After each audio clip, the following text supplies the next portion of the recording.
Monsieur le député, la parole est maintenant à Monsieur Alexis Corbière.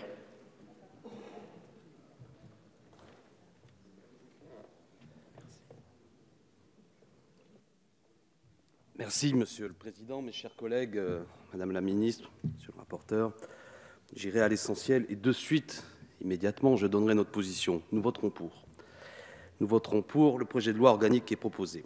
Cette loi qui organise le référendum d'auto-organisation en Nouvelle-Calédonie est l'aboutissement, cela a été rappelé, d'un long processus politique entamé, puisqu'il faut choisir une date, j'en donne une, tragiquement par les massacres d'Ouvéa, notamment en mai 1988, puis par les accords Matignon, également de 1988, enrichis par les accords de Nouméa en 1998, précisés par l'accord politique du Congrès de Versailles, notamment en 2007, et par l'accord politique trouvé à Matignon et finalisé le 2 novembre 2017. Ce processus a créé les conditions pour que se tienne ce référendum en 2018. Néanmoins, pour en comprendre les tenants et les aboutissants, il est nécessaire de se pencher sur l'histoire de la Nouvelle-Calédonie, et particulièrement celle du peuple kanak, au cœur de cette démarche référendaire.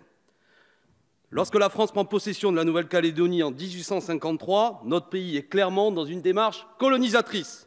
C'est le Deuxième Empire, né d'un coup d'État contre la République, qui organise cela. Il commence par y établir un bagne pénitentiaire, à exclure le peuple kanak, à briser son organisation coutumière. Cela continuera par la suite.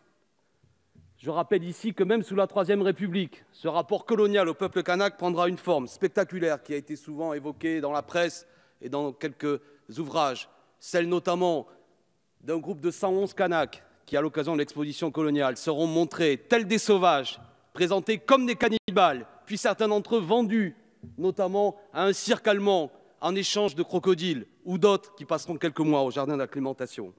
Cela amènera à une situation où, en 1953, lorsque le petit Larousse donnera une définition du peuple kanak, il mettra le commentaire suivant « ethnie en voie de disparition ». C'est cette situation, c'est cette colonisation qui, en grande partie, a détruit la culture et les coutumes propres aux Kanaks qui prévalent alors dans l'organisation du champ social. Les populations européennes sont venues s'installer en Nouvelle-Calédonie, cela a été rappelé. Ensemble, tant bien que mal, ces populations ont mis en valeur un territoire néo-calédonien et jetèrent les bases de son développement.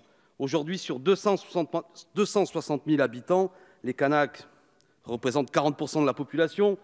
Les autres populations issues notamment d'origine européenne, si vous me permettez l'expression, représentent 34%, les Océaniens 17%, et ceux d'origine plus asiatique 4,5%. De l'existence de cette réalité complexe découle la nécessité de refonder l'unité du souverain.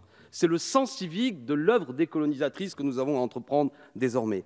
La citoyenneté calédonienne, créée par la loi organique de 1999, a permis de réunir le peuple kanak autochtone avec les populations qui s'installèrent par la suite en une nouvelle communauté humaine affirmant un destin commun.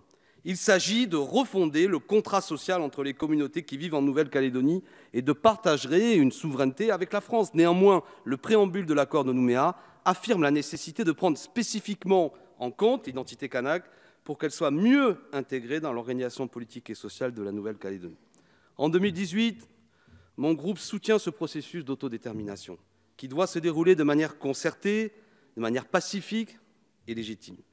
Nous soutenons donc, je l'ai dit, ce projet de loi. Celui-ci transpose en disposition législative l'accord politique trouvé entre les parties prenantes indépendantistes et non indépendantistes le 2 novembre 2017 à Matignon, et ce afin d'assurer la pleine légalité et la légitimité du futur scrutin, afin qu'il soit accepté par tous.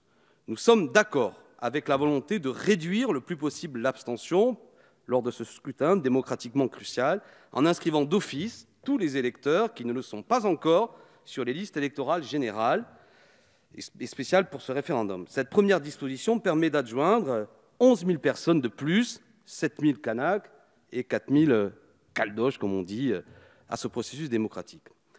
Nous approuvons également l'élargissement du corps électoral avec l'inscription d'office sur la liste électorale spéciale pour la consultation des catégories de population légitimement concernées par le référendum. Il s'agit des natifs de l'île ayant le centre de leurs intérêts matériels et moraux. Nous soutenons donc, j'insiste, ce projet de loi car il est l'aboutissement d'un processus de décolonisation initié dans un esprit républicain commun par les différentes parties prenantes de l'accord de Nouméa. Nous y sommes favorables et ce doit être le moyen de refonder un lien social durable entre les communautés et les populations qui vivent en Nouvelle-Calédonie. Nous sentons également le poids de l'histoire sur nos épaules. Ce scrutin sera le premier scrutin d'autodétermination organisé par la France depuis la décolonisation de Djibouti en 1977.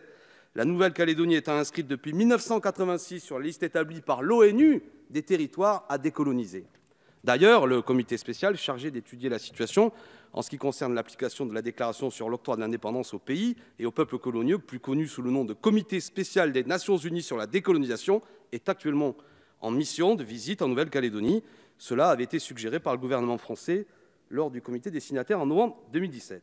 Nous resterons vigilants. Je voudrais également insister sur ce point, à ce que l'État n'outrepasse pas son rôle d'organisateur de la consultation et qu'il n'y ait aucune entrave au vote et à la libre décision de ceux que l'accord de Nouméa a décidé de consacrer comme corps électoral pour cette consultation. Dans cette optique, je vous tiens à avoir un rapport franc avec vous, monsieur le rapporteur. Nous considérons comme malvenue l'expression personnelle du président de la mission d'information sur l'avenir institutionnel de la Nouvelle-Calédonie.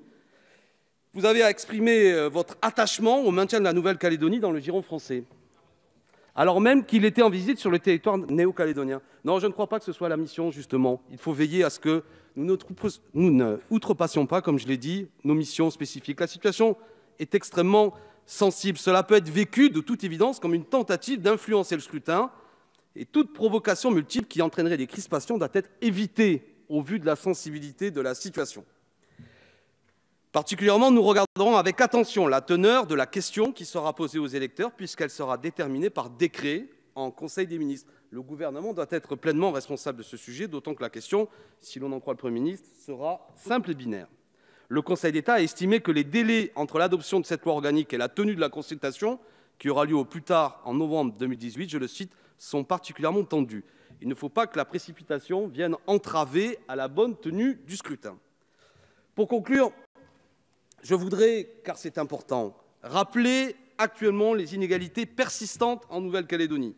Là-bas, les écarts de richesse, les privilèges de certains, les injustices sont encore bien réels et très mal ressentis.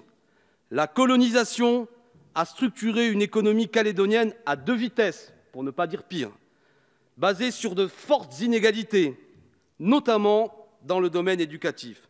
Certes, depuis 1989, la politique dite de rééquilibrage concédée par la France en matière d'infrastructures, de transport, de santé a permis une généralisation encore balbutiante de l'accès au baccalauréat et à l'élévation du niveau d'études élevé. Mais depuis 2009, les inégalités ethniques entre Kanaks et non-Kanaks persistent, mesurables notamment en raison de la possibilité de statistiques ethniques autorisées pour la Nouvelle-Calédonie.